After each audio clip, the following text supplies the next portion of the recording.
Hello, everyone, and welcome to The Way is in Training. This is a podcast exploring how warriors should train and fight, as well as how they should live. We will talk about technique, but we'll also dive deep into fitness, mindset, and strategy. We will explore leadership and philosophy as well.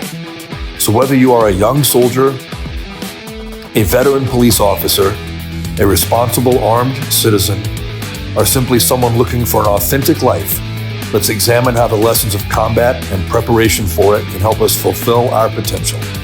Let's explore the way together and learn how the discipline of training can show us our true selves amidst the chaos of life.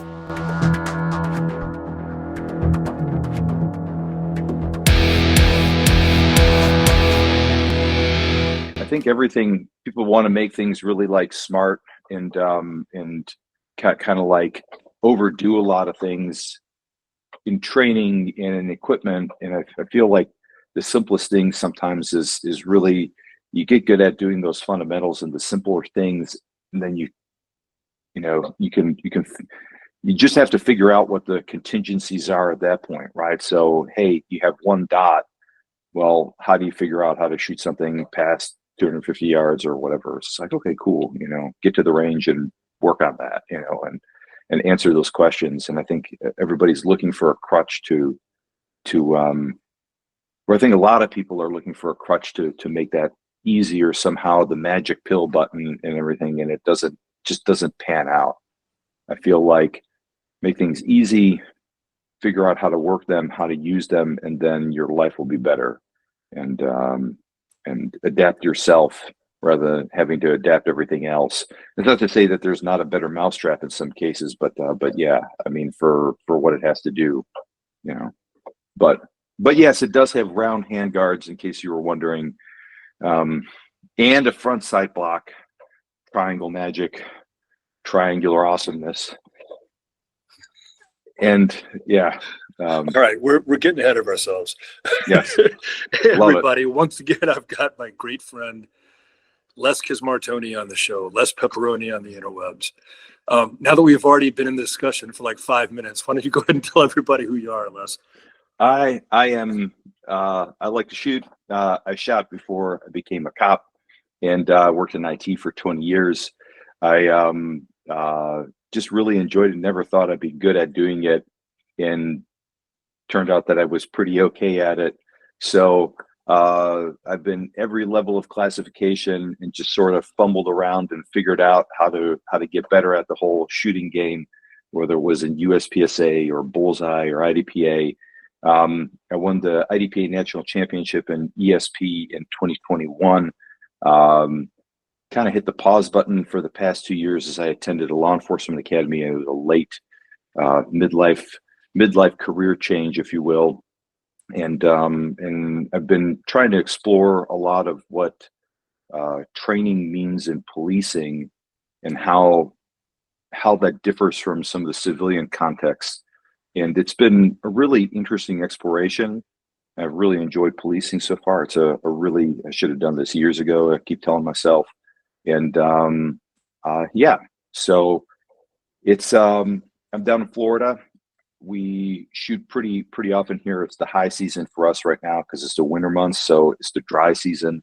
We don't have terrible heat and humidity right now. So it's perfect to go to the range. It's been a little bit cold, uncomfortably so, because it's so humid. So it's like this bone chilling cold. So it's made it a little bit tougher to get out early in the morning and go shoot, because it's like an upper 30s, lower 40s here is really unpleasant. Just your hands get really cramped. But it's been fun. I just re-upped my membership at a local range, and I've just been getting really back into practice and got my reloader set up literally right here, and just been starting to crank out rounds again. I feel like the 2-year gap, I need to invest myself and re-explore a lot of things. So, and not just shooting too. Tell everybody about the BJJ. What are you now, about blue, brown, purple belt? I've been a purple belt for literally two and a half years now. So, it's a long tenure as a purple belt, but again, hitting the pause button while attending a law enforcement academy and then going through the FTO process, it's been a little bit strange. Then it's taken me away from some of the BJJ, but it's been, again, interesting exploring it from a DT perspective and a control perspective. I mean, because of course the VNR is out, and that's a separate discussion on whether that was a good decision or not. But it's been interesting to learn and kind of plug some holes in my BJJ game as well too. So focusing a lot more on takedowns, focusing a lot more on control tactics and stuff that's allowable from a department level, right? For controlling people who definitely don't want to be controlled. It's interesting. And yeah, so I feel like it's a well-rounded approach to a lot of things: shooting, BJJ, physical culture, like getting into the gym, working out, and just living in general too. I feel like, again, we've just had this discussion about optics and complicating things, and it's just sometimes the simplest things pay really big dividends if you just consistently keep doing them. And working out's the same way too, like basics of running and push-ups and burpees, and everybody hates them. But I feel like that's sometimes some of the stuff that really keeps you supple, right? But anyway, that's me. Well, and I think, like, kind of on that note, it seems to me, from everything that I've experienced and everything I've seen other people do and experience, like you talked about the magic pill earlier, right? Yeah. The magic pill is consistency. Yes. Long periods of time spent doing enough of the right things rather than binging and purging on it, Yeah. I think this is, I think the Netflix society, right, has made it acceptable to binge watch, right? Like it's entered modern vocabulary. Hey, let's binge this TV show, or let's watch every episode of Better Call Saul, or I don't know, Squid Game in one go. It's like, man, that's a lot of time. It's like, you should savor it and stave it out over a couple days, couple weeks. Remember, like, Star Wars came out in 77, right? Empire Strikes Back was at 84, right? That's right. It was 83 or 84. And then Return of the Jedi was 87 or something. Like, what were the 6 years between the first two? And then, yeah. And then still a significant amount of time between the next two. It's just, it's people had to wait and and I think people didn't get so hung up about certain things too, about knowing what the conclusion to like the story is with Luke Skywalker and Darth Vader and whatever. But it's they had a little more patience, and I think that's where some of our society lacks. They want to know things quicker. It's like white belts coming into a BJJ gym, and God bless the energy, right? To like get in there and really like get in there every day or whatever. But it's like at that pace, it's going to burn you out, and you're going to get frustrated, and it's going to be a tougher time. Just how about give me 2 solid days a week, 2 solid days, and take the time to recover, do some cardio in between, and hit the gym a little bit. And then when you're ready, start hitting it 3 days a week, maybe. And, don't beat yourself up if you could only go 2. And it's that long, settle in for the long haul, and settle in for not to go full blast or whatever. Just settle in to make those steady gains, and I think that'll take you further. I think that's been my approach to a lot of things, and I think it conflicts with some of the people who are very good at shooting, who I don't want to say they're naturally gifted, because I don't think anybody's really naturally gifted for shooting per se. I think maybe people have I'll say this, maybe some people are higher on the spectrum of hand-eye coordination and focus or whatever, and are able to do it, but I don't think anybody intuitively knows how to shoot right away. I think it's a thing that I think needs to be explored, and you need to fumble through it at some level until you gain enough competence to approach it and get a sense of mastery, right? But I think people like people like Ben Steger, right? I'll just use him. He's a made GM like that.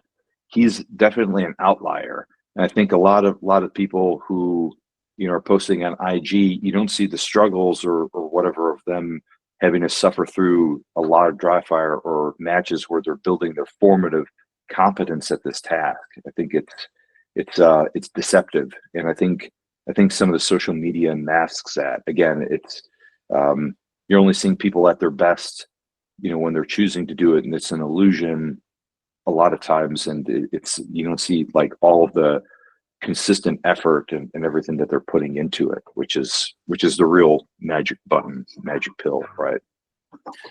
Yeah, and I think like as far as shooting, I think maybe the talent lies in the attributes, not in the skill. Like there are people with faster visual acuity, not acuity in the sense of how sharp their vision is, Sure. how quickly they can process visual input and reaction time and hand-eye coordination. But you still have to learn how to apply that to shooting. Yes. Because like you said, it's not an intuitive skill. No. Yeah, absolutely. It's I was watching who is it? Max Leograndis. He had like practicing. They just shot the USA Extreme IPSC match down here in Daytona over at Gorka's range. And Graffel was here. He was actually here for like a week. There's a guy, Buck Lawler, who's made, like, that guy is amazing. And like, this is a guy who's dry firing. I mean, he was dry firing so much his wrists were like hurting and stuff like that. He had like carpal tunnel from, like the amount of reps that he's done. So again, it's like you don't see that work that he's putting in behind the scenes. And he's been at it for a couple of years. Like I've shot with Buck since 2022 or 2021, somewhere around there. He used to come to some of these local matches, and he's learned so much. But he went to the best. He convinced Eric Graffel to come down here post-shot show, pre the USA Extreme match, and run like a number of classes in Florida because, hey, the weather's nice, right? And he did, I think, 2 or 3 2-day back-to-back classes, and and was using that also in preparation to go shoot the match. And it's pretty amazing. It's cool to see that. But I think you talk about like the attributes of hand-eye coordination, and it goes back to that like Max Leograndis match. He was prepping for this match, for the IPSC match, and it's just the pace of some of these PCC shooters. It's like how quickly they're seeing things, and it's like I'm not sure in traditional iron sights you would see the second sight picture, that's like make your decision if you're going to shoot. That's like the common way to do it in defensive shooting, rather than predictive shooting. Right? Is like you see the sights, you see the sight picture, and then as soon as the second shot goes off, then you've called it, and now you're on to the next target. You're not going back for the last sight picture and determining if you need to shoot it again or not, or whatever. It's an interesting difference, and I kind of wonder how some of these PCC guys are seeing some of this. Right? Are they truly getting like one sight picture and mashing twice? Or are they actually getting 2 good sight pictures and 2 good, very fast presses of the trigger? Because this guy's splitting at like 11s, 12s. I've seen him do 9s. I've seen him do 9s. Yeah. Bumping. I don't know if I don't even know how he does it. It's amazing. And I think it's driving like some of the equipment and driving some of the approach to shooting, but it's really, it's interesting. It's like if you need one good sight picture and you're able to tune the gun or balance the gun, this is like the big thing that a lot of open shooters have kind of aspired towards, I think, is there's been this, I don't know if it's a myth or a reality because I haven't shot enough open, where if the gun's balanced enough where you can mash twice and you'll, get 2 pretty good hits predictively off of like one very long sight picture, if you will. Like you're looking through the whole sighting process and things are still good and feeling good, then you just mash a second shot. Versus like with iron sights, you really need 2 really good sight pictures, and that's the time that we're burning between irons and optics. And I think that's even condensed further for some of these PCC guys. But regardless, I think it's one of those things where that guy, I think he had like, there's some sort of knack that he's got, or some sort of attribute that he has, where he's able to look at that pace, and that has become comfortable for him, right? That has become normal for him to see and realize, right? It's not just a visual acuity, it's like the act of seeing the totality of everything. That's a really interesting experience, I think. So Yeah, and to not like that I do that. kind of unpack that a little bit, because you touched on something as you were talking about that I think is important, because I've been thinking about this a lot lately, right? You know, I'm a huge believer in the value of competition for practical, tactical, defensive shooters, military LE, right? Right. But I think that some people are missing kind of a nuance of it, is that, Mhm. yes, you're developing the hard skills at a much higher level by competing, but then when you apply those in that other context, it has to be done a bit differently. Yes. And I think a lot of people miss the boat on that. They're not understanding that, Yeah. Like I took a tactical class with my buddy Chuck Haggard over the weekend. I don't know if Oh, you know yeah. Chuck or not. Yeah, Oh, he's a good God. dude. The He's a really good legendary dude. lawman, Chuck Yes. Haggard, legendary lawman, right? He loves Yes, that. he's a great dude. I need to meet him. I've never met Chuck. I have his phone number, and I've called him, and I've talked to him a whole bunch, but especially about like J frames and stuff like that too. But I've never. I totally need to meet him. I totally need to Oh, go. he's and such take a good class. guy. He's such a Yeah. good dude. Yeah, you Yeah. guys would really get along. Yeah. But anyway, we were shooting a lot in the class, and it was a very different style of shooting. It wasn't. He has something he says that I really like. He goes, "If you Rob Latham, do Rob Latham shit." Yeah. But who's Rob Latham? That's the problem with like guys these days. Who? but yeah, it's terrible.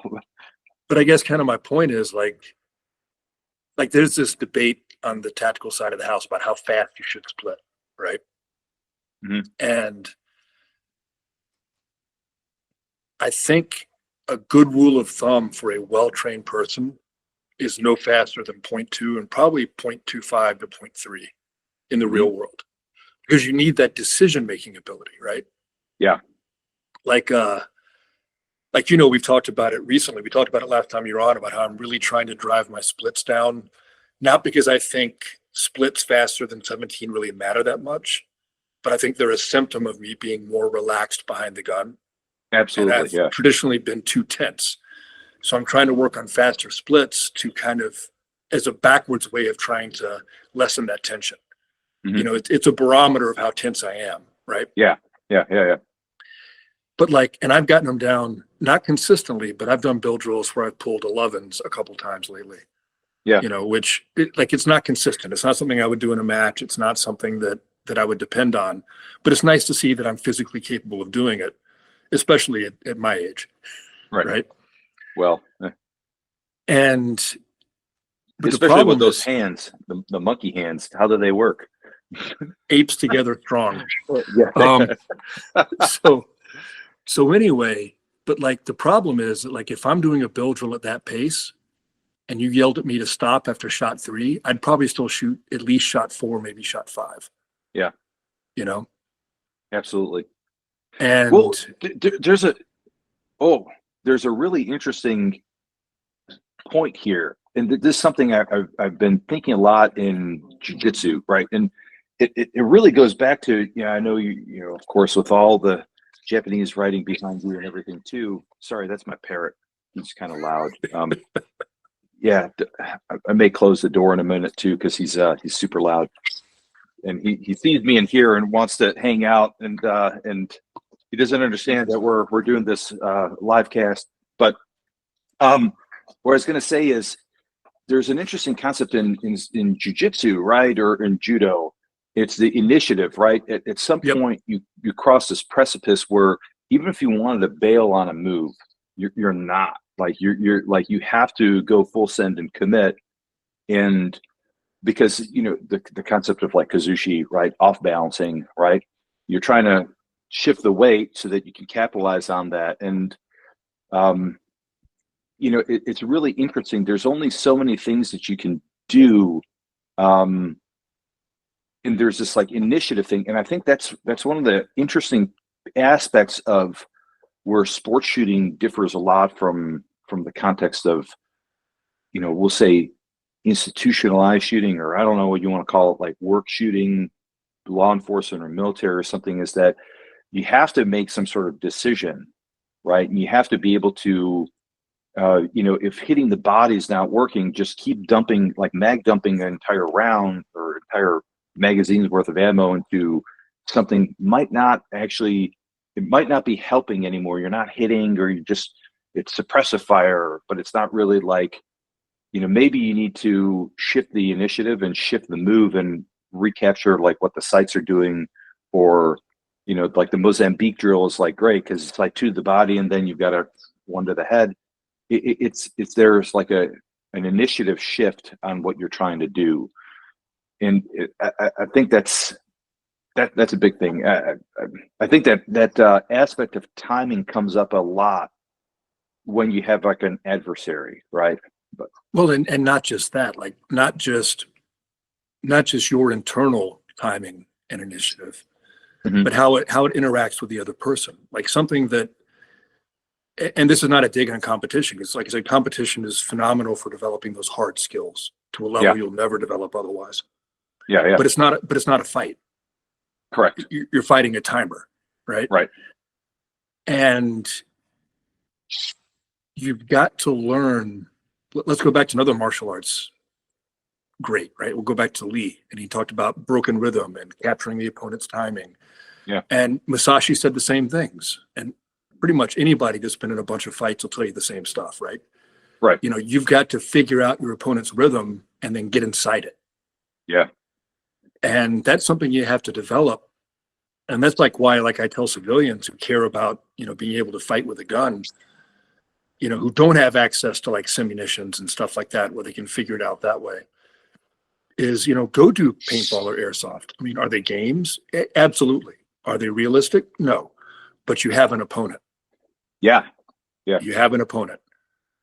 So there's something really interesting here where, of course, going into like an academy, right, with a whole bunch of experience shooting, just the pure mechanics of shooting and the pure mechanics of running the gun or competing, etc.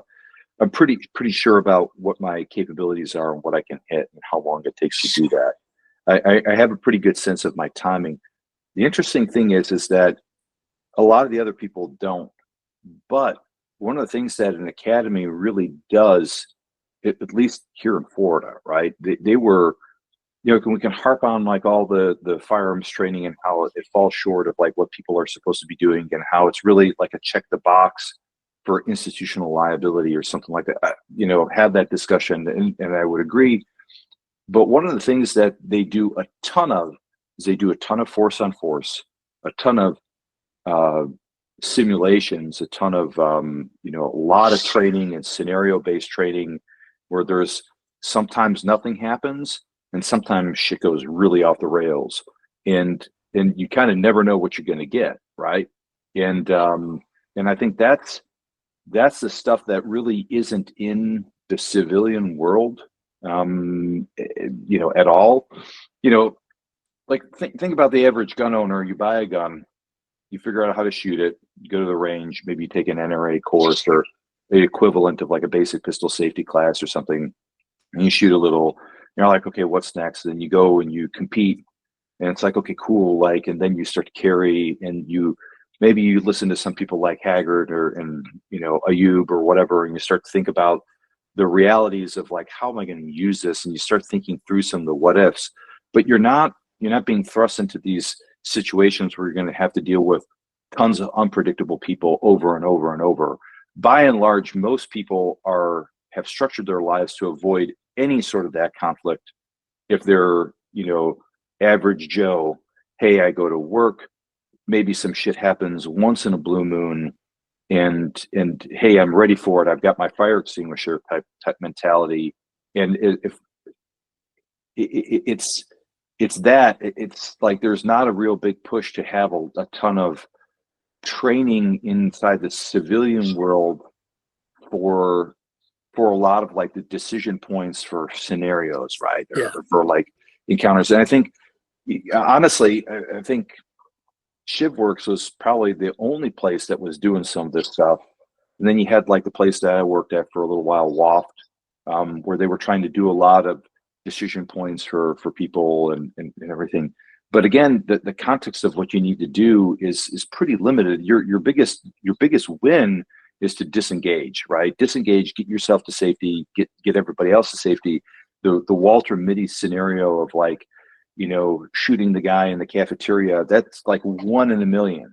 And it's like, God bless the people who have trained and who are capable of that like the Dickens drill, right? For the guy in Texas or whatever.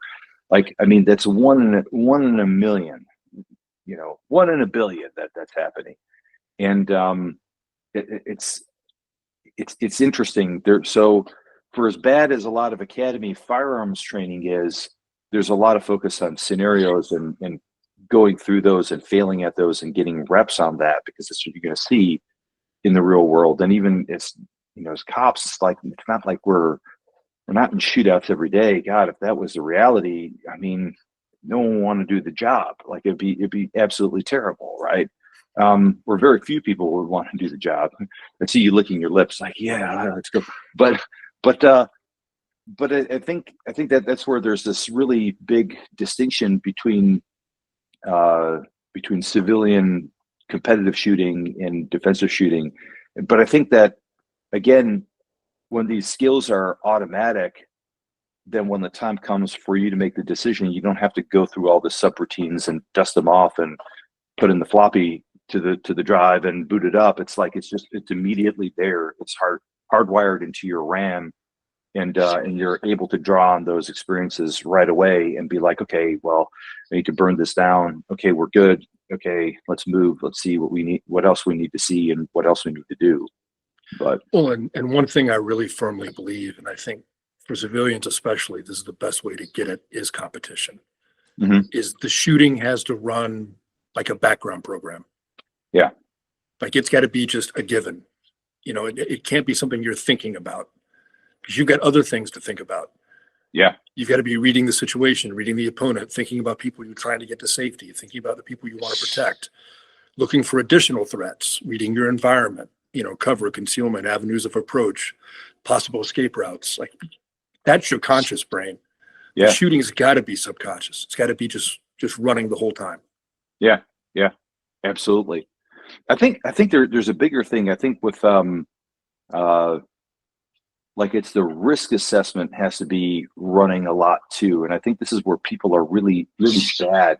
At least when people have come through WAF, or when people have gone through, like I've done like a couple of the ShivWorks things, it's like people are pretty bad at recognizing risk. Like we're not very good at that as a species, right? Because we keep building in floodplains and places that are prone to hurricanes and oh my, look, the house is all, you know, and yeah, anyway. But I think that's because you've seen it too, like good people who are caught in a bad situation with a predator, and then the predator presses them subtly and then knows that's my mark. I'm going to be able to get away with this. Who's looking? Bam! There's the cold cock, and you know, now I got their money or whatever. Pre-attack cues. People are bad at reading pre-attack cues. Yeah, because they don't think it's going to happen to them, because it normally doesn't. Right. Or people are really bad at like seeing like the hood rat shit. Like lady hits the car, guy gets out of the car to exchange the information. Lady is just like, you know, pauses, and then it's like as soon as he gets out, he backs up and boop, dips out the next side street. It's like, oh brother, you just got taken. Like I am so sorry you had to go through that, but like that's the reality of like what's going on in some of these neighborhoods. It's like they're not stopping to exchange information, and she doesn't have a license. She doesn't have insurance. Good for you. You've got insurance, because that bumper is going to buff out. But yeah, sorry, man. Like it is what it is. So, but people are bad at reading it. It's like, why'd you get out of the car? You know, just follow her and grab the license plate, and then, you know, call it in. I don't know, but people aren't thinking like that. But you know, and this is actually something that I kind of worry about a little bit from the other end, right? Mm-hmm. Mm-hmm. You know, because there's the fight after the fight. right? Because you could conceivably be sued, be charged, be all of that for doing the right thing. Mm-hmm. And like I spent my whole adult life learning to read pre-attack cues. Yeah. So, and thankfully, knock on wood, I'm retired now, and hopefully this will never happen. But there were times when, as a cop, I would react, and to someone with an untrained eye, it might look like I was doing the first action. Yeah. And I was always able to articulate it properly and explain why I did it.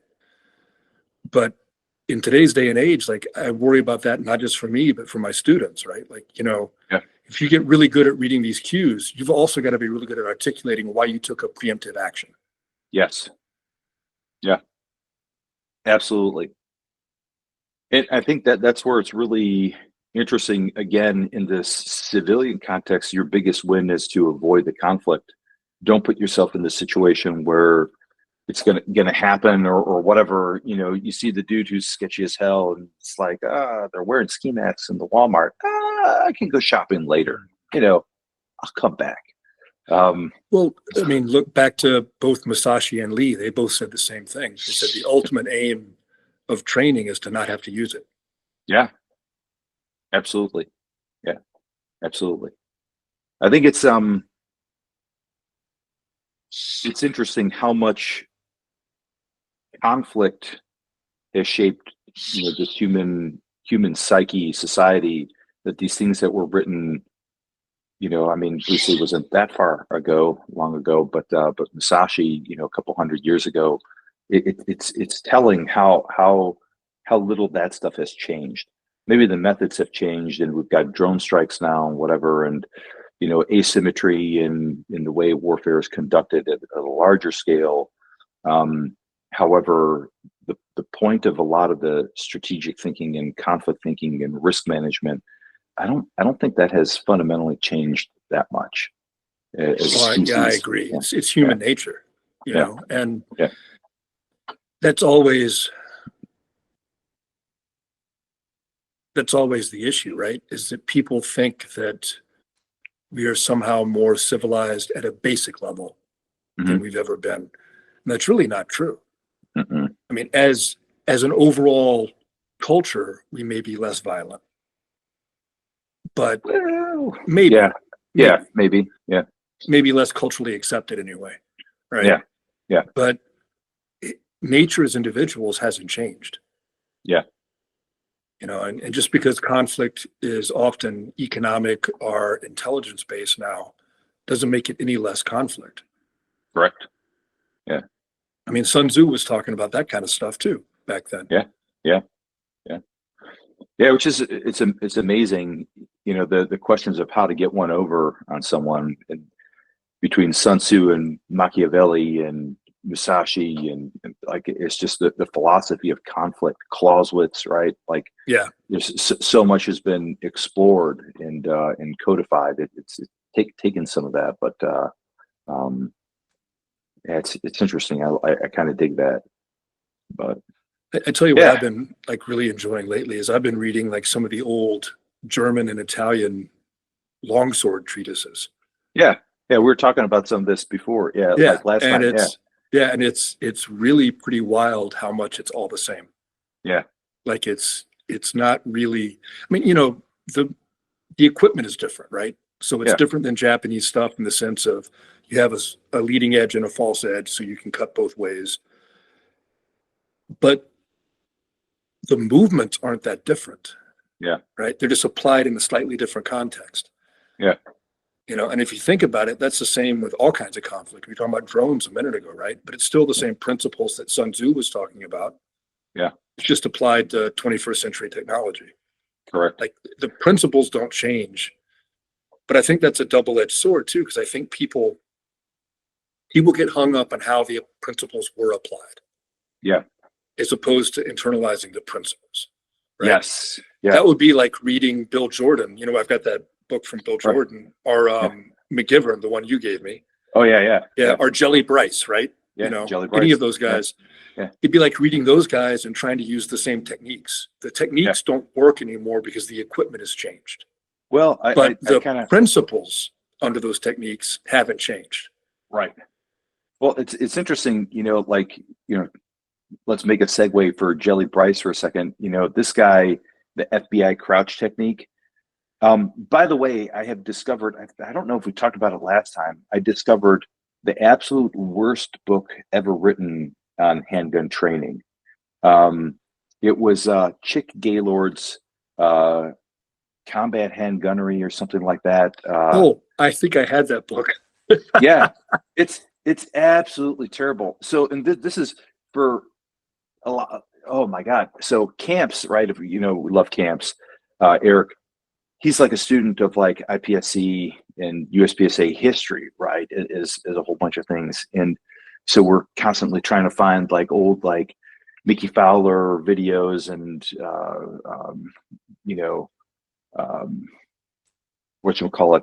old footage from Bianchi Cup or whatever. We'll send a lot of these things, but it's the segue is really interesting how in pre-Cooper, right? Because Cooper is the one who codified like the firearm safety rules and codified a lot of the competitive stuff that's happening.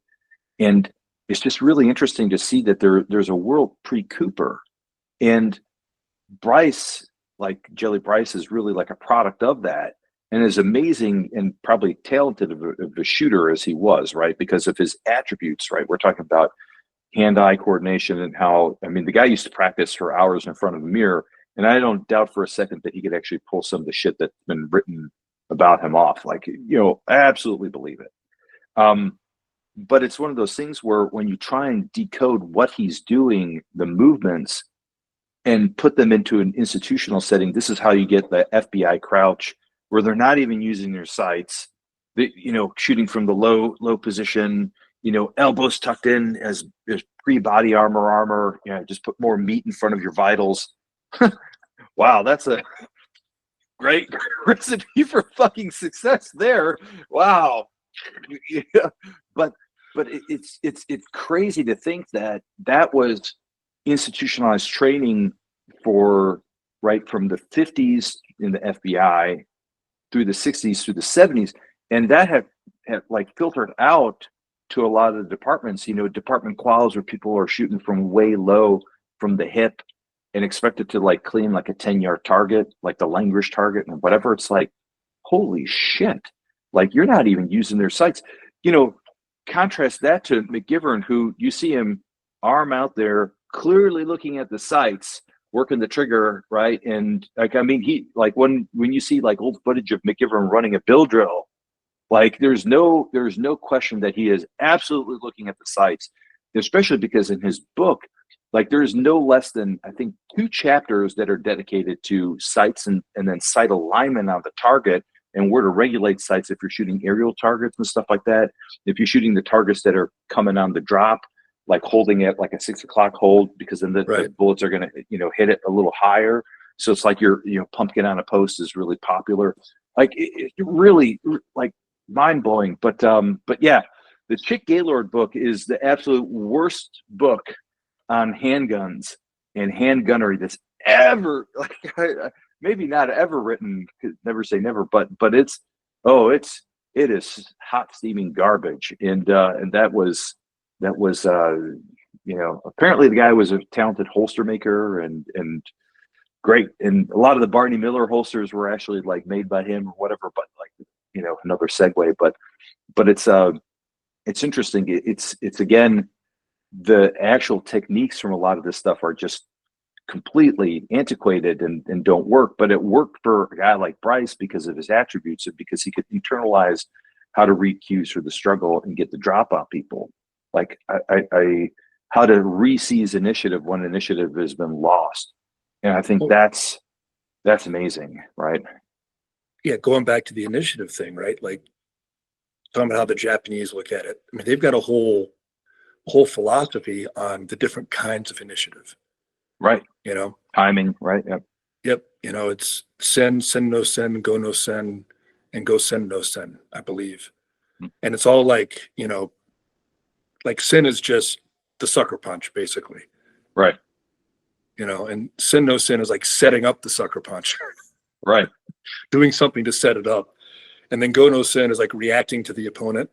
Yeah. And then go sin no sin is making the opponent do what you want so that you can then seize the initiative from him. Yeah. Like drawing him out. Yeah. You know, and like that stuff, I think people don't, firearms people, right? Like defensive firearms people and like the average law enforcement guy, even who puts a lot of time and work into shooting, I don't think they think about that side of it enough. Right. You know what I mean? Like they tend to simplify it down to just who's going to be the fastest on the draw and get the first hits on the target. Yeah. And yes, that is the essence of it, but there's a little more nuance to it than that, I think. Yeah. Especially if it becomes a protracted engagement. Yeah. You know? Yeah. No, absolutely. I think, you know, like they talk a lot about like positioning, right? And like again, in the academy context, like, you know, setting up the L-shaped ambush or whatever, you know, one person. And I think it's interesting too, because even though the setup is right, you know, this is one of those interesting things in jiu-jitsu. I could show you two pictures in jiu-jitsu that look very, very, very similar with like side control. But the subtlety of like, is a person shouldering in and turning the head, or is the person just passively holding on and there's no weight on the opponent, right? On someone's chin, or to turn them, or to create those forces. There's these subtle little changes that make a great deal of difference, right? Because it's like triggering where the balance point is, or shifting some of that. And I think it's the same thing. It's like, it's not enough to set up your L-shaped interview on one person, because that, if that person still decides to dip, you're still behind the clock now to figure that out. It's really, can you mess with somebody's OODA loop or disrupt them enough and read enough cues where now you have, you know, reasonableness in detaining them, right, and doing a quick pat down or something like that, and just telling them to sit the fuck down and chill out or whatever, right? They're getting real dippy, real squirrely, happy feet, or anything like that. And I think that's where I think people don't play those head games enough, or interrupt like OODA loops enough to really seize initiative before something even goes down, right?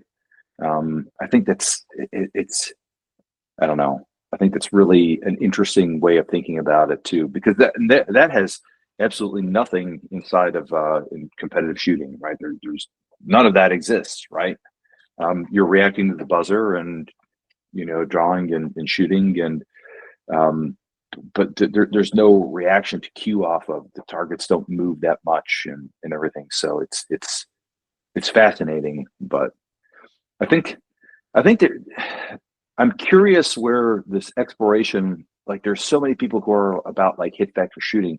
Maybe it will level up the proficiency of shooting, and maybe it will make training fun again from an institutionalized perspective. But I kind of wonder, is that even the best approach in an institutional setting? Because let's face it, there's people who approach like a law enforcement job, right? For example, they're approaching it from the perspective of, hey, I have to carry a gun. They're going to do the bare minimum of work to get good at something. Whipping, you know, some USPSA stages onto them, you know, is that going to make any difference, right? Like they still have to want to like go out and get better. But even for like the rank and file who want to get a little bit better, it's this question of like, well, how much time are you expecting them to invest in a lot of this?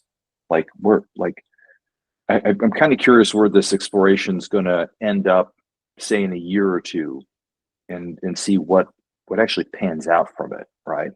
I don't know. I don't know enough about it yet, but I mean, I'm 100% behind the fact that a lot more LE are getting involved in shooting competition, because I think it absolutely helps develop those hard skills to a much higher level, right?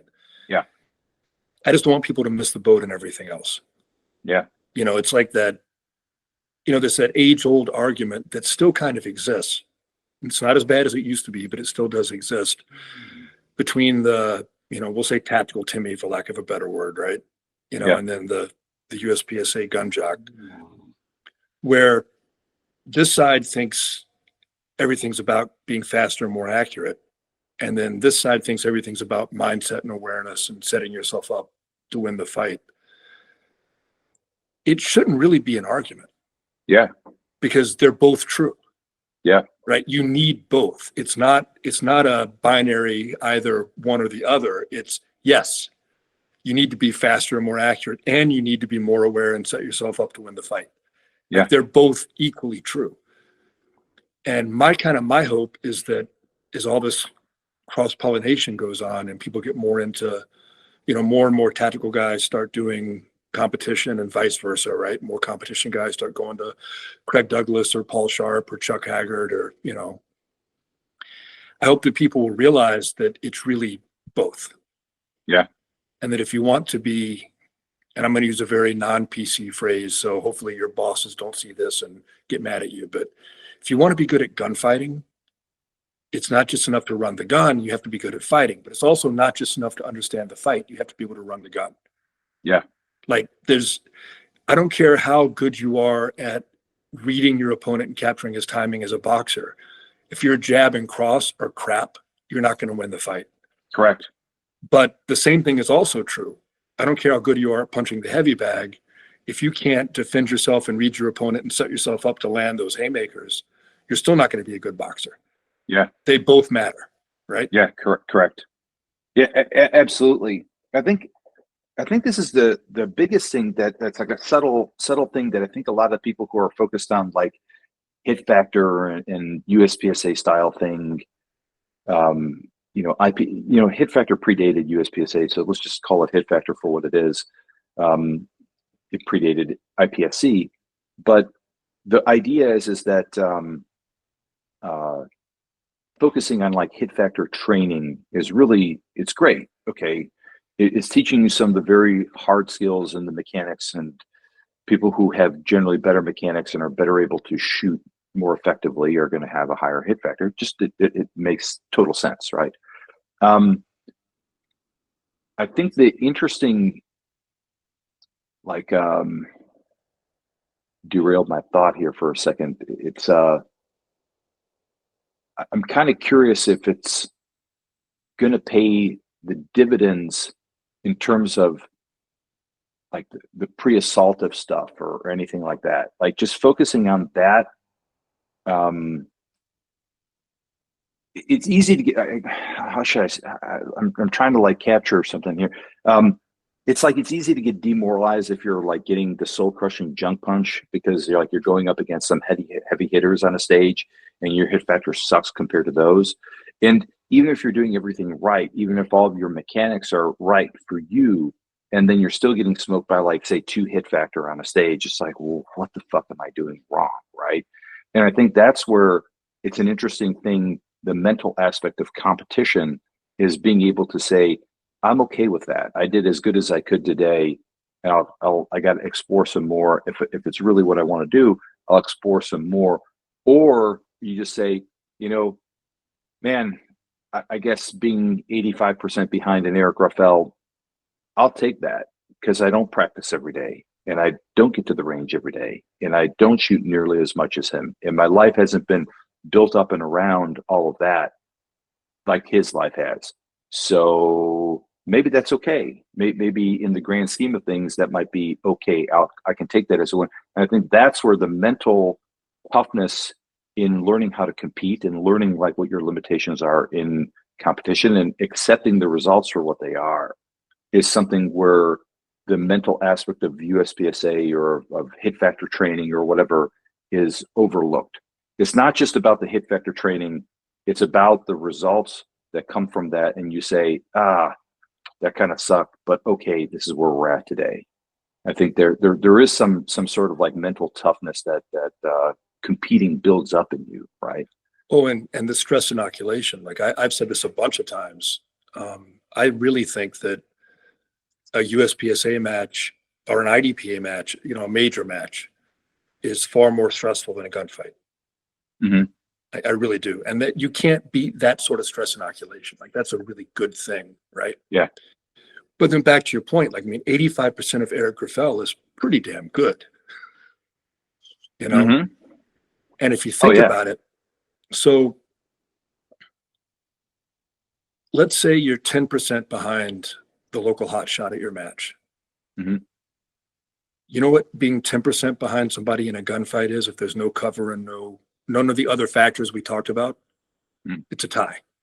Yeah. Which means you're both lost. Yeah. Right? I mean, Yep. it's people overestimate the difference. Yeah. And Absolutely. yeah, and like I'm all for chasing the dragon and chasing self-perfection. And like I kind of view that as something that has benefits beyond just being better at fighting with a gun, right? Or running a gun or any other sport or activity, right? I think the act of trying to master something in and of itself just makes you a better and more fulfilled person across the board. Absolutely. Like I think that's something the old martial artists got right. You know, Yeah. it really is a vehicle of self-expression and self-discovery.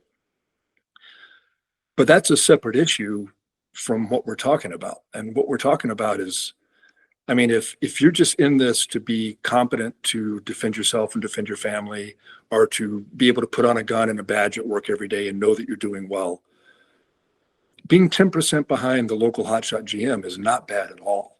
No. Like, because then all those other factors come into play. Then it's a crapshoot. Yeah. Right. So I think people, because the differences are so fine in USPSA and it's shaved so close. I mean, like how far down would 90% be at nationals this last year? So hang on, I'm actually pulling up some practice score competitor here. And let me go to search match extreme. I'm just curious because so the USA Extreme Open IPSC shooting, right? It concluded just a couple of days ago. There were, brother, get this. This is what I love about IPSC. There were 30 stages. 30, 3-0. And Groffel, so Max Leograndis was high overall, shooting PCC. PCC, right. PCC optic, right? Because the divisions are a little bit different in IPSC versus USPSA. Mike Huang, open shooter, quite a good open shooter. He was 97%. So this is the combined overalls. Eric Raffel was 96.95%, 97% for all intents and purposes. He was third overall. It's amazing. Okay, so let's look at, because we're interested in production optics here. So Eric Raffel 100%, JJ 94%, so 6% behind Eric, 5.5 really. Randall Towns, who he's in the Army. He was here for the class 2 years ago when I took it with Eric, which was a fantastic class. Great group of guys. Hell of a shooter. And he was third. He's 88%. So he is 12% behind a Groffel. And it's amazing. He shot a very clean match. He shot 448 alphas, 73 Charlies, 5 deltas, no mics, no shoots, no penalties. He had 93% of the points, and he shot it in a time of 3:11. Groffel had 465 alphas, which is insane, 59 Charlies, 1 delta, 1 mic, and he shot it in a total time of 277 seconds, which is unbelievable, right? This is over 30 stages, right? That's 40 seconds over 30 stages, which is crazy. It's absolutely bonkers.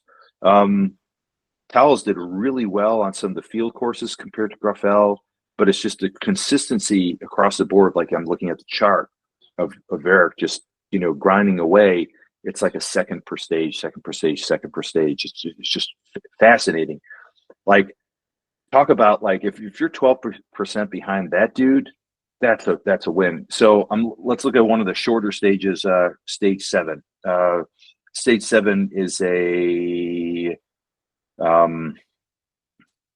it's like a 6-second stage, give or take, right? 12 shots. Groffel had 10 alpha, 2 Charlie, time 5.88. Powell's had all alphas, 8.04. So big difference as far as hit factor goes, but like it's like a, what is it, a 2 second difference, 2.5 second difference over something. I don't know if maybe there was like some mistake, but you're looking at the times and it's like maybe a second off of like what the best in the world is doing. That's not a lot of time. That's this much time. And if you didn't watch them, like watching them split screen, you could tell the difference, right? Yeah. But if you watch them independently, watch one video than the other, it probably wouldn't look that different. We're not talking about big margins. No, at all. Absolutely not. Yeah. A half second is like that's a half second. A long pause is a half second, right? Yeah. It's crazy. That's crazy. So the other reason I picked up my phone though is I was just there's a lot of guys that are, talking about hit factor training, and there's a lot of people out there who are kind of talking about, they'll throw up a whole bunch of like, quotes about whatever. I think it's one of those things where I understand that there's a discontent with the way institutionalized training has gone. And I understand that there's like this big focus on like hit factor shooting now. But again, it's this question about, you're still going to have to train up the people to be able to do that. Just saying, hey, today we're doing USPSA stages. You're going to get a whole bunch of people that are fumbling their way through USPSA stages, or, like hit factor style stages, and they're not. Is it progressing them, or is it just like reinforcing the misery because now you're telling them that they suck, but in a different way? I don't know. Well, and there's realities of institutional training. I was talking with Caleb Giddings about this actually. Yeah. Like, I love hit factor training. I mean, it's a great way to get better. But like you said, you've got to have a certain base skill level to get there. Yeah. And doing it in a large group that has never done it is logistically very difficult. Yeah. I tried it in one of my law enforcement classes recently, and it was a disaster. Like, I was all excited about it, right? Like, I'm going to run this class and I'll put it in practice score and I'll do all the hit factor and I'll get my top shooter that way. And it was a nightmare. It was just a disaster trying to handle the tablet and the timer and tell everybody what to do and watch them when they did their runs and coach them. And it was far too time intensive and effort intensive for a 2-day class. Like, it just wasn't the right thing to do. So I ditched it, right? I'm not doing it anymore. And I think that people have to understand that, I mean, yes, we can make institutional training better. And if you're talking about a SWAT team, if you're talking about an ODA in the Army, you can absolutely do hit factor stuff because you've got a small group of people that are a certain skill level that are motivated and want to get better and want to be there and want to earn their spot, right? Right. So in that context, I think it's fantastic. Right. But if I've got a platoon of Afghan commandos, it's probably not the right choice. Yeah. If I've got a bunch of recruits in Chicago that may or may not ever dry fire again once they graduate, it's probably not the right choice. Yeah.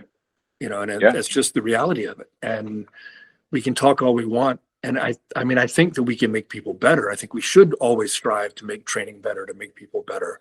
But we have to understand the target audience and the limitations of what we're working with and the environment we're working in and the desired end state of the training. Yes. And it's just a reality. It's just not, it would be nice if everybody wanted to be, the modern day samurai, but that's just not the case. Yeah. Yeah. I think a lot of people just want to be, like competent, and competence, it is very distinct from excellence, right? Like, I mean, I think you can be very competent and that maybe it isn't that different from excellence. Maybe being very competent is a hallmark of excellence, right? It's but to truly be the best at something, like an Eric Graffel level of, or hell, a Randall Towles level of shooting capability, that is a lot of work. Like Randall, I know Randall dry fire is like a madman. I can see it on his Instagram. I mean, he's like a Jay Beal, right? Like, putting in, like, there's no doubt that those guys are putting in the work, right? Every day and a ton. And yeah, I mean, it's, but not everybody can do that. And that could be okay, even in an institutional setting. I think it's this question about, when do you use something like that as a way to foster a little bit of like grab ass, a little bit of like tension and release and that sort of thing, and use it as a way to have a friendly competition, which spurs people to doing a little bit better. Yeah, no, that's for sure. Yeah. Yeah, And I think that's an important point too. And I think there's like, we did a lot of that on my SWAT team, and we did a lot of that on my ODA. yeah, But I don't think that's done enough with like the general population of law enforcement or the military. no, And it's got to be friendly competition. It's got to be Yeah. something that's fun. Yeah. Because that will make people want to get better for bragging rights and for talking Yeah. smack to their buddies. Yeah. You know, if you make it painful, like we had some firearms instructors early on in my career on the police department that were just, they were very good PPC and bullseye shooters, right? They were very knowledgeable and they'd been in gunfights, but they were just hammers when it came to teaching recruits. And I'm convinced they were directly, unintentionally responsible for lower levels of skill throughout the department because it made people not want to come to the range. I believe it. It made people not want to shoot, right? You should make people, you got to get them to buy in. You got to get that buy-in. You got to get them to want to do it. Yeah. You know, Yeah. otherwise they're not going to practice on their own. Yeah. And they're not going to get better. And even then you're only going to reach a certain amount, but you won't even reach them if you make it a miserable experience. Yeah, which goes back to the whole thing. Like we've talked a lot about like the Bakersfield qual, like is like the 10-round qual, two at, was it 3 yards? And the idea is that people really shouldn't, hostile people shouldn't be closer than that, and you should be able to whip out the shooting iron and put 2 on really quick. And the part times are tough, even with like retention gear and everything like that, like a second and a half and from a duty holster with a duty gun and all that stuff, right? And then what was it?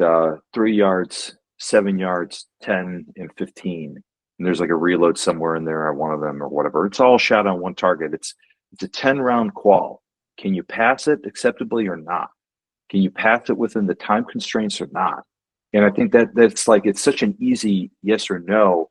For the people that can't do it, it points to the diagnostics of what they need to do in order to get better. Okay, well, you didn't pass the qual. All right, let's unpack what's going on. Is it making the shots? Because we can work on that now. Or is it getting the draw down? Let's burn some ammo and train that in and put you on a dry fire program so that you can do this reliably, and then get you to a point where you can pass the qual reasonably well. Great. That's already instilling enough like competence in you, right, at a pretty good base layer to pass that. That would be awesome, right? But no, we have these like 38-round quals, and God knows, like, load 15 in one mag and 5 in the other, so that when it like slide locks after like I can't keep track of that. Hell no. Like I don't know, just the magazine is either loaded or it's not. Like that's the way I look at it, right? Full mag goes in gun. It's like, why would I ever put fucking 6 rounds in the mag? Like, no, unless I'm shooting PPC, when all the mags have to be preloaded with 6, when I'm lucid and able to load them to 6, and this has 6 rounds and it goes into the bag, because no, I'll just load it all up. It's like, wow, that feels really heavy. How many did I shoot? Well, the gun's not empty yet. I took a penalty at an IDPA major. Yeah. For not loading my mag to capacity. I thought I had 10 rounds in it and I had 9. Yeah. So, and I was just like, oh my God. Yeah. Either it's full or it's empty. Yeah.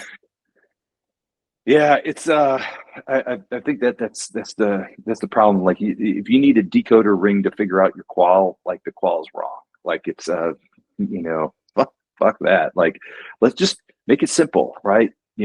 Get some good realistic pars that people with a little work are going to be able to hit. Good baseline of competence. give them a target that's good enough, like a USPSA target's great, or a turtle. Like all these have a pretty usable A zone, IDPA target, whatever, the basketball or a B8, like whatever. Honestly, the 5x5 wouldn't be bad. Oh, the IDPA? Yeah, the 5x5 really wouldn't be that bad. I don't even know. What is the 5x5? I've never shot it. So it's 10 yards. First string is 5 rounds from the holster. Mm-hmm. Second string is 5 rounds strong hand only from the holster. Mm-hmm. Third string is 5 rounds, reload 5 rounds from the holster. Mm-hmm. And the last one is 4 to the body, 1 to the head from the holster. Oh God, that seems like a lot of shooting. Yeah, but I mean, you're running the gun, you're getting recoil, you're doing the transition to the headshot, you're getting a reload in there, you're getting strong hand only shooting in there. Yeah, like it's not bad. Is it the most comprehensive thing in the world? No. Yeah, but does it really need to be? Yeah, I agree. And that's the thing. It's like I think there's this weird focus here. Like I've heard rumors, and I can't like substantiate it, but like this idea that the FDLE qual here in Florida was put together because a lot of departments don't have training time. So the idea that like they're going to have people do the qual becomes something like training, right? They're practicing up for the qual, and now they're going to do the qual because there's some step to the right and then some step to the left, and there's some strong hand, there's some weak hand, there's some reloads. But again, it's like either you're qualing and you want to see like where the baseline is, or you're training and you want to get the reps in on something. It's like if you can pass the qual, okay, let's do some strong hand shooting. If you can pass the qual, okay, let's do some slide to the right and take these shots. Then you can layer on complexity and see where people's minds explode or whatever. But it's I don't know. That's why I think 10 rounds, man, talk about like making it fast, cheap, right? Because it's not like 38 rounds, and it's if you just need to pass or fail, it's like you passed or you didn't, right? And if you didn't, let's figure out what you need to do to pass it, and then that makes it really easy to put somebody on a remediation plan. Okay, let's work on this. What can we do? How can we work the draw? Here's the timer. Here's what we're going to do. You're going to come up every day at lunchtime or whatever. We're going to call you in and do 10 minutes worth of in-service. I don't know, like how many people do you need to do that with? I don't know, but not knowing what the numbers are, but that can be pretty interesting, a better way to train a lot type idea, right? So. Well, that makes sense. And I think that like that's one of the big problems, right? Is conflating testing with training. Yes. Yeah. Yeah. And I just don't think that's one thing that I think should be changed institutionally. I think far too many administrative types in law enforcement. It's better in the military, but it still is there to a degree, especially like in the regular big army infantry units, right? Yeah. Is that if you're testing, you're not training. Yeah. You've got to train separately from testing. Yeah. And I think people get that wrong. Yeah. I think, and again, and this goes back to the idea of where hit factor is going to go in these institutional settings. Like, what is the point? Are we using hit factor as a way to measure competence? Are we using hit factor just as a way to foster a friendly competition and make it fun after people have like qualled and could pass things acceptably? Like, what is the motivation behind it? Telling people that they need to seek out hit factor shooting and do that, that's actually really good. Like, maybe if they have the initiative, then they'll probably go and do it, right? A lot of people don't even know where to begin. Well, what should I do? Okay, well, find the IDPA or the USPSA match and go to that and shoot that, right? And have some fun, hang out, plan to spend like a Sunday morning there or a Saturday morning there with some homies, and then grab a burger afterwards and, go do what you need to do. But, seek that out, once a week or once every, couple times a month or something like that, and invest yourself a little. But from an institutional perspective, I will say this from the institutional perspective. One of the things I like about either hit factor or time plus, IDPA scoring, sure, is that there's no max. I think for a long time, law enforcement was kind of lulled into this false sense of excellence because I can beat all the part-times and my group is nice and small. Yeah. And it's a system that's set up to where, you know, there's a definable maximum score, right? Absolutely. And I like the fact that there is no definable maximum score. Like that, that is nice. The hit factor, it depends if Eric Rafael shows up at the match or not, right? Yeah, no doubt. Yeah. I just had to plug the computer in if the video bounced, the battery. Good. Yeah. But it's I think that's the interesting thing. It's like, there's no limit on the performance. I mean, there probably is a realistic, you know, point where it won't creep any higher. Yeah, maximum human capacity will be reached eventually. Exactly, but it's like who knows exactly what that looks like, right? And that's what's cool. You know, it's interesting. There's a lot of different people who have little different approaches to shooting too, which like I like watching some shooters. It's like watching some people who are good at judo a certain way or jiu-jitsu a certain way. Like the guy who's best at like jiu-jitsu, you know, Gordon Ryan, like he's down in Texas, he's in Austin. Yeah, no, I know who he is. Yeah, beast of a guy. But his understanding of like jiu-jitsu just in general is off the charts, right? Like, I mean, there's a reason he's the best. And you know, it's not to say that one day he won't be beaten, because maybe that day is coming. You know, there's a lot of people who are very invested in understanding jiu-jitsu. And but when you look at him, he's not especially flashy. He doesn't do like, it's like everything is almost, it looks like, okay, he's pretty good, but like you don't see anything which is like, oh, that's amazingly good. It's just, but it's so subtle versus like a person. That's Graffel, right? Yeah, I mean, exactly. His practice videos are different because he's pushing himself. But when you watch him in a match, I mean, he looks competent at a high level, don't get me wrong, but you'd never know until you look at the timer and the hit factor and you're like, oh. Yeah. Or what you know, what Instagram usually doesn't show is the hits on the target, but when you actually look at the hits on the target, it's like, oh my God, they're all alphas, like, and they're like grouped like that. Yeah. It's amazing, right? Yeah, he just stacks alphas faster than anybody else. Yeah, right. The name of the game. But it's interesting. I'm kind of curious where a lot of this is going to go institutionally. I'm really curious where it's going to go. I think the game, in essence, like there's a lot of interest in USPSA, and I kind of wonder if that will change some of the stuff with like the board and some of that, and if the game will fundamentally change, because it hasn't changed much in, you know, at least as long as I've been shooting it. Like USPSA stages seem as complicated as they've ever been. This one thing I like about like IPSC is like they have the short courses, and the balance of the short courses is a little bit different. They make you move a little bit more and make you shoot a little bit like less per se. But the shooting itself is also sometimes more challenging. The distances involved and everything. So it's a tough sport. But I'm kind of curious if that flavor comes into American action shooting a little bit more or not. But on that note, I need to get out and shoot some matches. So I've got the law enforcement match, the Southeast law enforcement match coming up. That's Andrew and Cody's match up in outside of Knoxville. Yeah, tell everybody how to find that. We should plug that for those guys. Oh, absolutely. So you got to get on Practice Score, and it's there. But if you go to, oh God, what is the IG link? It's the Southeast Law Enforcement. I followed it. Yeah, Southeast Handgun Classic is the name of it, and then he has all the information on how to do that.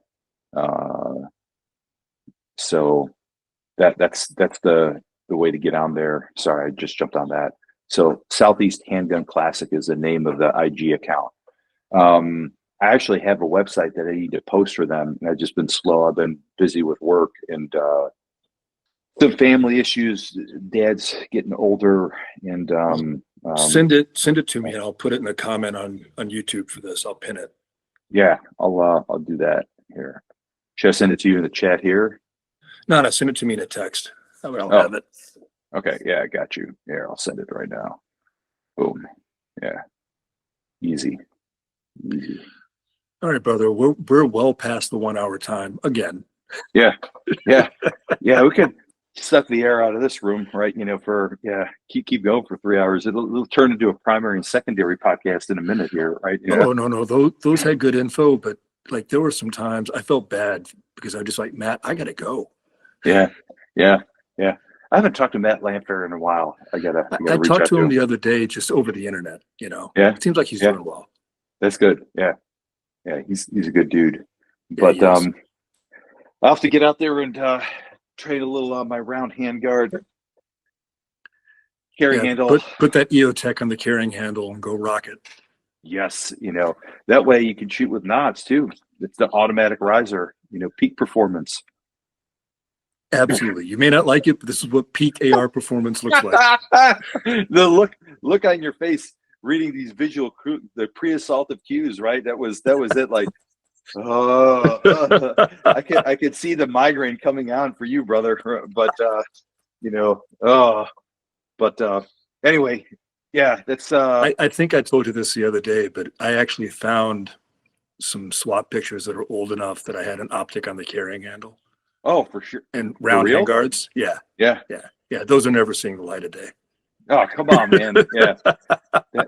That's like, it's funny. It's like there's what is it? Retro ARs or retro build ARs on Reddit and whatever. And it's like retro, like this is still like how I like my AR. Like, I don't know, like, but okay. I've never had, actually I lie. I do have an M-Lock handguard.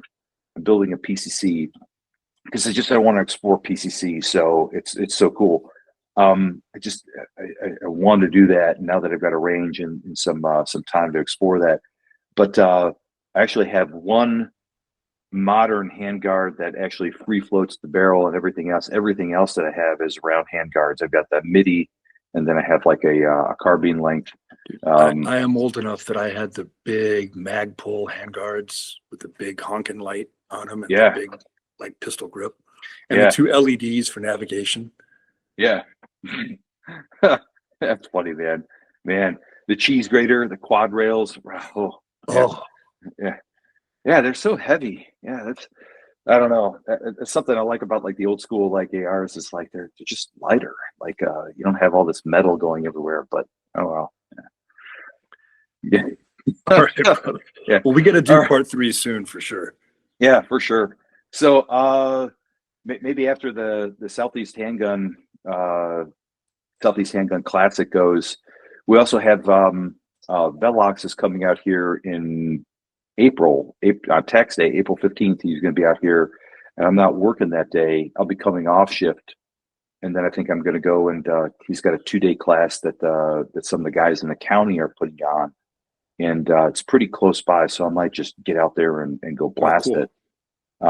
He's a good dude, so I'd love to pick his brain a little bit about rifle stuff and whatever, and then get some reps in the handgun. But I got to get to some more matches and stuff too, so that'll be good. But talk to that guy from Broward County I met at SHOT. He seems like a really solid guy. Yeah, I've hit him up on IG, and we just haven't found time to connect. Yeah, it's been a bit. He seems like a solid dude for sure. Yeah, I'll try and get out to Broward too. He might know John Dufresne. I don't know, Mocha Bear. That guy is awesome. He probably does. I like him. Him. Dufresne's a good dude. Yeah, he's awesome. Good info. Yeah, all around. But so, all right, man. Brother. Enjoy the rest of your day, and we'll talk soon. Will do. See you. Cheers. All right. Thanks, everybody, and talk to everybody out there again next time.